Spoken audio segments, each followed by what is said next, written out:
ఇప్పుడు ఇదేనా? అవునండి. సార్ మాట్లాడతారు. సార్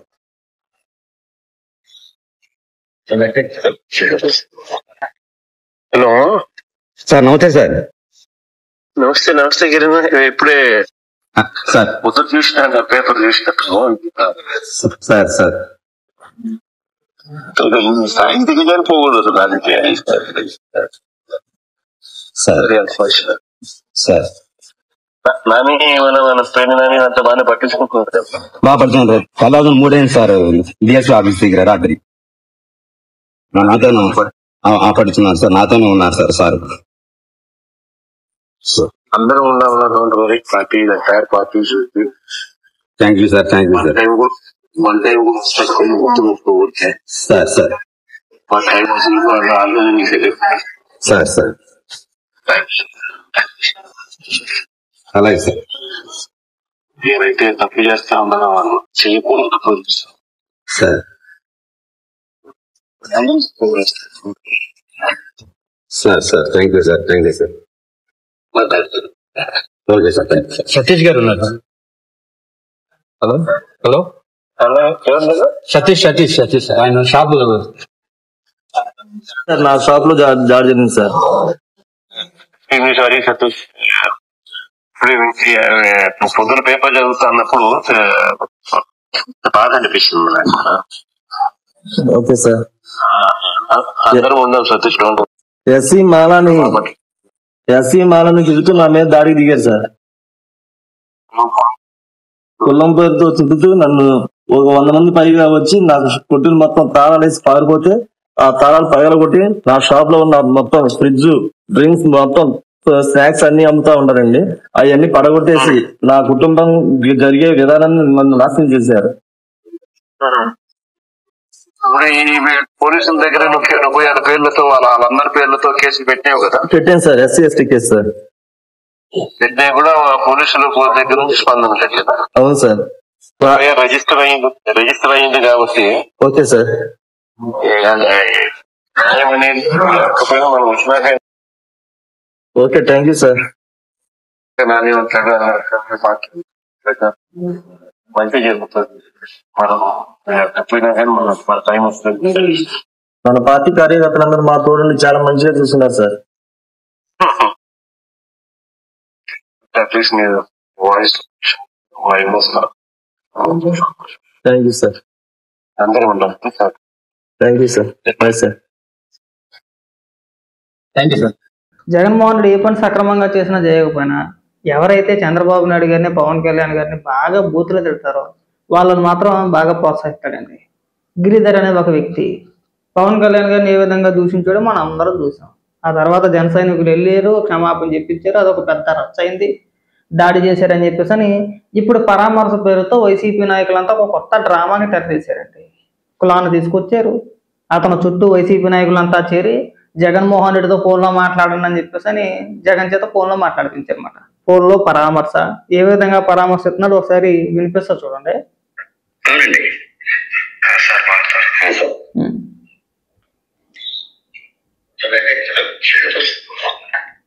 హలో సార్ నమస్తే సార్.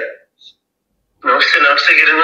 ఇప్పుడే పొద్దు చూసిన పేపర్ చూసినప్పుడు సార్ సార్ ఇంటికి చనిపోకూడదు దానికి. బాబా రాజకీయాలంటే దిగజారిపోయినట్ట, ఇంత దిగజారిపోయినట్టు రాజకీయాలు అని చెప్పేసి అని మాట్లాడుతున్నాడు. ఆ స్థాయికి దిగజారి చేసింది నువ్వే కదన్నా. జగన్మోహన్ రెడ్డి నీకైనా బుర్రన పనిచేస్తుంది. ఆ రాజకీయాలు ఇంత నీచ స్థాయికి దిగజారి చేసింది నువ్వే. పోనీ గిరిధర్ అన్న వ్యక్తి ఎవరైనా బయటోడా కాదు, నీ వైసీపీ కార్యకర్త అంట. ఈ రోజు తెలిసింది. మీరు ఎందుకు అంతలా తాపత్రయపడిపోతున్నారంటే ఆ గిరిధర్ అనే వ్యక్తి ఎవడో కాదు, బయటోడు కాదు, వైసీపీ కార్యకర్త. పైగా అతనితో మాట్లాడుతూ రాజకీయాలు ఈ స్థాయికి దిగజారిపోతాయని చెప్పేసి నేను ఎక్కడా కూడా అనుకోలేదని చెప్పేసి మరి ఇక్కడ మాట్లాడుతున్నాడు. ఈ బూతులు తిట్టడం, ఈ భౌతికంగా దాడులు చేయడం, ఈ సంస్కృతిని తీసుకొచ్చిందే నువ్వు కదన్నా. బయటోడు తీసుకొచ్చాడా? నువ్వు అధికారంలో ఉన్నప్పుడు తమరు తీసుకొచ్చినవి ఇవన్నీ కూడా.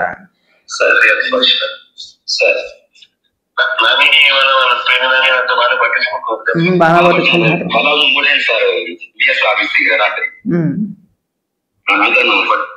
పడుతున్నారు సార్, నాతోనే ఉన్నారు సార్. సార్ ఉంటారు చూసారా మళ్ళీ ఏమని మాట్లాడుతున్నాడు?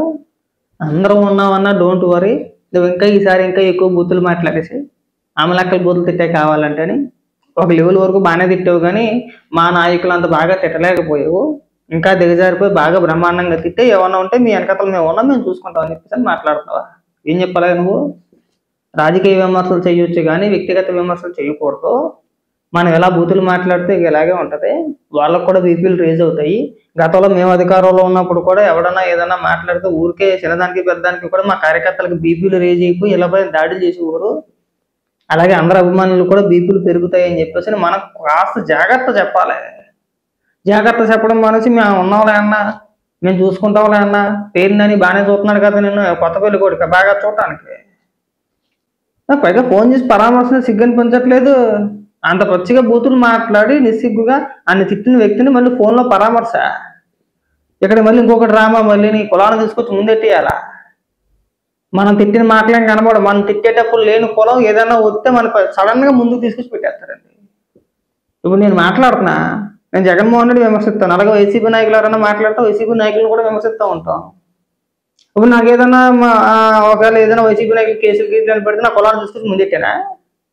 పెట్టంగా అలాగా పెట్టకూడదుగా. మనం విమర్శ చేసినప్పుడు లేని కులం మన పైన ఏదైనా కేసులు పెడితే ఇమీడియట్ గా తీసుకొచ్చి మనకంటే ముందు మన కులం పెట్టేస్తారు అక్కడ. ఇది మా కులానికి నేను ఒక్కనే ప్రతినిధిని అయినట్టు కాదుగా. ఎవరి వ్యక్తిగత అభిప్రాయాలు వాళ్ళకు ఉంటాయి, వాళ్ళ అభిప్రాయాలు వాళ్ళు వ్యక్తపరిచినప్పుడు ఏదైనా కేసులైనా ఇంకోటైనా ఇంకొకటైనా వాళ్ళు వ్యక్తిగతంగానే చూడాలి. మనం ఒక వ్యక్తిని వ్యక్తిగా చూడాలి, కులం కింద చూడకూడదు.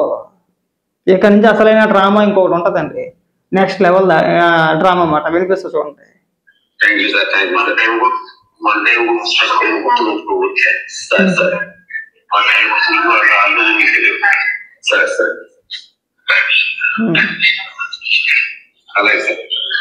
అయిపోయింది, ఇప్పుడు ఇంకొక వ్యక్తి సార్ నీతులు చెప్తున్నాడు.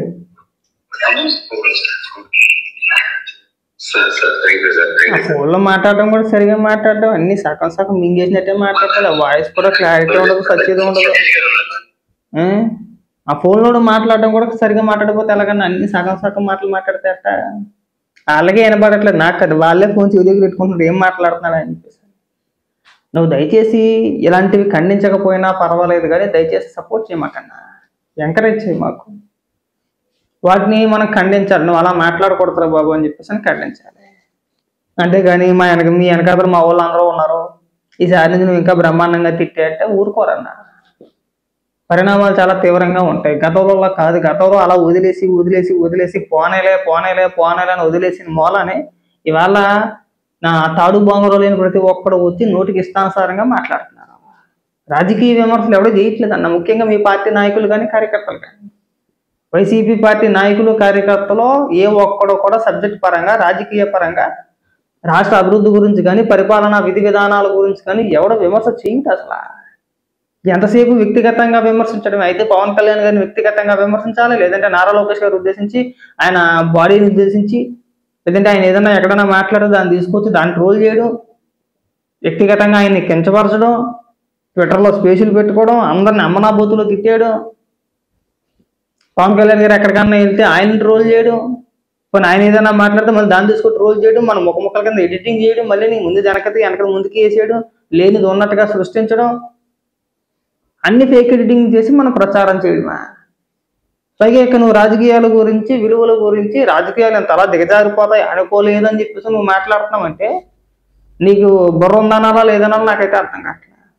రాష్ట్ర రాజకీయాన్ని ఈ స్థాయికి తీసుకొచ్చిన వ్యక్తి ఎవడన్నా ఉన్నాడంటే నువ్వే. ఇప్పుడు నాయకులు మాట్లాడారో కార్యకర్తలు మాట్లాడారో అనుకోవడానికి లేదు, ముఖ్యమంత్రి హోదాలో నువ్వే మాట్లాడావు. నువ్వు సభలో ఉండగా మీ మంత్రులు బూతులు మాట్లాడారు, నువ్వు ముఖ్యమంత్రి హోదాలో కనీసం అలా మాట్లాడకూడదని చెప్పేసి ఖండించలా, ఆపే ప్రయత్నం కూడా చేయాలి. ఉదాహరణకి జోగి రమేష్ని తీసుకో, అంటే మీరు మాత్రం ఎన్ని బూతులను తిట్టించవచ్చు, నువ్వు మాత్రం చేతులు అలా ఒక చేయి మీద ఒక చేయాలా వేసుకొని పొల్లి ఇగిలించుకుంటూ నవ్వేయచ్చు. పైగా రాష్ట్ర రాజకీయాలు ఈ స్థాయికి దిగజారిపోయినాయి అని చెప్పేసి నేను అనుకోలేదని మాట్లాడుతున్నావు అంటే మరి నిన్ను ఏమనాలి అసలు? వీటన్నిటికీ ప్రధాన మూల కారణం ఎవడరా అంటే నువ్వే అన్నా. ఈ బూతులు తిట్టడం, భౌతికంగా దాడులు చేయడం, ఈ సంస్కృతి అలవాటు చేసింది ఎవడంటే నువ్వే. నీ కార్యకర్తలందరూ వెళ్ళి తెలుగుదేశం పార్టీ ఆఫీస్ మీద పడిపోయి అక్కడ పనిచేసే వ్యక్తులు తలకాయలు పగలగొట్టలేదా? పగలగొట్టలేదా? పట్టాభి ఇంటి మీదకి వెళ్ళి దాడి చేయలేదా? గన్నవరం పార్టీ ఆఫీస్ని తగలెట్టలేదా? అలాగే తెలుగుదేశం నాయకులు కార్యకర్తలు ఎవరన్నా మాట్లాడితే వాళ్ళ ఇళ్ల పైన దాడులు చేయలేదా? కేసులు పెట్టేసి లోపల వేయించలేదా? నువ్వు ఒక మాదిరి పరిపాలన ఎక్కడైనా చేసావు నువ్వు? అసలు ఇవాళ సుతపుసలు ఇస్తావిటన్నా? అయ్యయ్యో అన్యాయంగా కొట్టేశారు, నిన్ను సితకబాదేశారా, ఈ పంత సిత కొట్టేశారా, సంతకాపత్రం చేసేసారా, ఏం తెచ్చగౌరులు ఇవన్నీ కూడా. ఏం చెప్పాలి మన నాయకులకి, మన కార్యకర్తలకు మనం ఏమైనా ఆదేశాలు ఇవ్వాలి? రెచ్చగొట్టింది ఎవడు? నువ్వు కాదా? వాళ్ళు అలా తెచ్చిపోవడం గల కారణం కూడా నువ్వే అన్నా. మీ వెనకాతలు మేము ఉన్నాం, మీ ఇష్టానుసారంగా మీరు మాట్లాడండి, కేసులు పెడితే తర్వాత చూద్దాం, ఒక్కొక్కరిని బెదిరించేయాలి, మేము వస్తే వేసేస్తామన్నా రప్ప డైలాగులు కొట్టాలి. నువ్వు తాడు బంగరో లేకుండా మాట్లాడతావు, బెంగళూరు వెళ్ళిపోతావన్నా కింద నీ నిశానికలు అందరూ కూడా రెచ్చిపోతారు. ఇలాగా పరిస్థితులు ఇలాగే ఉంటాయి. పైగా అధికారంలో ఉన్నంతసేపు మళ్ళీ మళ్ళీ ఎలా ప్రచారం చేస్తారంటే అధికార మతంతో ఇలా దాడులు చేస్తారా? అధికారంలో ఉన్న వాళ్ళు మాత్రం మీరు ఇష్టానుసారంగా మాట్లాడేయచ్చు. అందరూ ఒకేలా ఉండరు. కొంతమంది మాట్లాడతారు, మాలాగా కౌంటర్ చేస్తారు. కొంతమంది ఒళ్ళు మన్నోడు దెబ్బ వేస్తాడు. మన కార్యకర్తలు లాస్ట్ టైం బీపీలు వచ్చినాయి కదా, అలా కొంతమందికి బీపీలు వస్తాయన్న. మన నోరు మంచిదితే ఊరు మంచిది అవుద్ది. మన పద్ధతిగా మాట్లాడనని చెప్పి ఎవడు ఏమంటాను మనల్ని. అది కాస్త శృతి మించిపోతేనే గిలాంటి దెబ్బలు కాసేది వస్తుంది. మన నోరు దాటి ఎప్పుడైతే ఇంకొక స్థాయి దాటేసి మనం మాట్లాడేమో ఆ రోజు ఖచ్చితంగా మన ఈపీ మనం మొత్తం మొగ్గిపోద్దన్న. ఖచ్చితంగా దెబ్బలు కాసేయాల్సిందే. మన నోటితో మాట్లాడడం దేనికన్నా ఈపి కాసేయడం దేనికి చెప్పు? పైగా అన్నింటి పని వీళ్ళకే కావాలా? చిన్న మాటలు మాట్లాడా? విన్నావు నువ్వు? అసలు పేపర్లో చదివేసి నువ్వు ఎట్లా చదివేస్తావు? నీకు తిరిగే సరిగా రాదంటే మాట్లాడడమే సరిగా రాదు, నువ్వు చదివేసివా?